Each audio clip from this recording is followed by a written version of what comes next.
ईमानदारी का फल मीठा होता है। काफ़ी समय पहले की बात है। विजयगढ़ नाम का एक राज्य था। वहाँ का राजा बहुत अच्छा था, मगर राजा को एक सुख नहीं था। वे ये है कि उसके कोई संतान नहीं थी और वे चाहता था कि अब वे राज्य के अंदर किसी योग्य बच्चे को गोद ले ले, ताकि वे उसका उत्तराधिकारी बन सके और उसे आगे की बागडोर को सुचारू रूप से चला सके।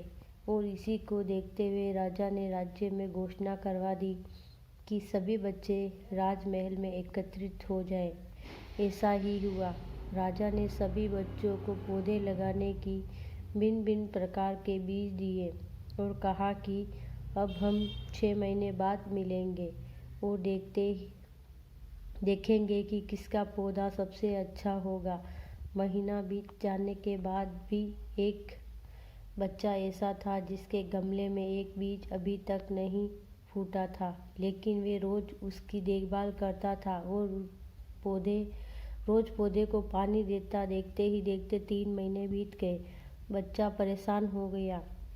तभी उसकी माँ ने कहा कि बेटा धैर्य रखो, कुछ बीजों को फलने में ज़्यादा वक्त लगता है। और वह पौधे को सींचता रहा। 6 महीने हो गए।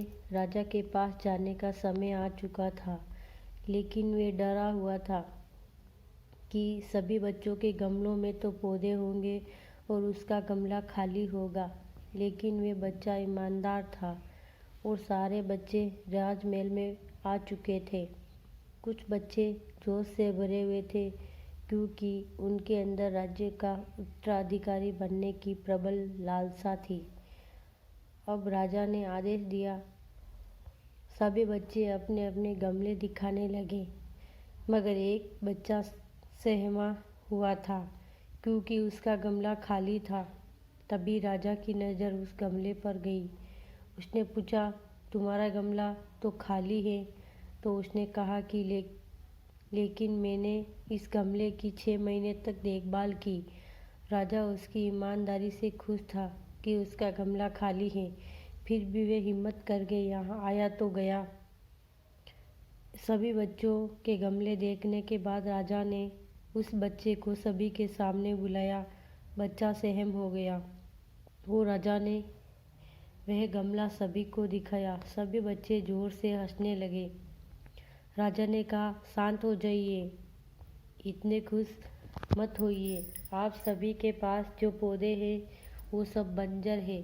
आप चाहे कितनी भी मेहनत कर ले, उनसे फल नहीं निकलेगा। लेकिन असली पौधा यही था जो आगे जाकर फल देगा। राजा उसकी ईमानदारी से बहुत खुश हुआ, क्योंकि बच्चे ने पूरी ईमानदारी से पौधे की सेवा की। अगर वो चाहता तो वो भी बड़ा पौधा लगाकर राजा के वहाँ जाता, पर उसने ऐसा नहीं किया। पूरी ईमानदारी रखी तो उसको फल भी मिला। उस बच्चे को राज्य का उत्तराधिकारी बना दिया गया।